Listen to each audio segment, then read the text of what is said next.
ఎందుకు దుఃఖపడుతున్నావు? ఆశలు అడుగంటిపోయిన సమయంలో నిరాశతో చతికిలపడడం కంటే తెగించి గుండె నిబ్బరముతో విశ్వాసం కలిగి ముందుకు సాగిపోవడం ఉత్తమము కదా.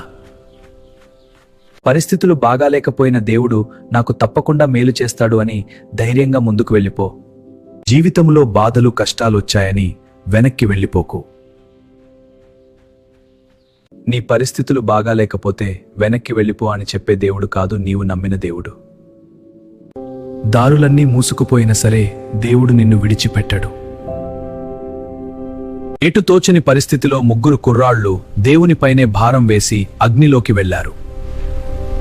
వాళ్లను అగ్నిలో నుంచే కాపాడిన దేవుడు నిన్ను కూడా విడిచిపెట్టాడు. నీ కన్నీటిని, నీ అంగలార్పును నాట్యముగా మార్చబోతున్నాడు. గనుక కన్నీళ్లు పెట్టుకోకు, దేవుని యందు విశ్వాసం కలిగి ఉండు.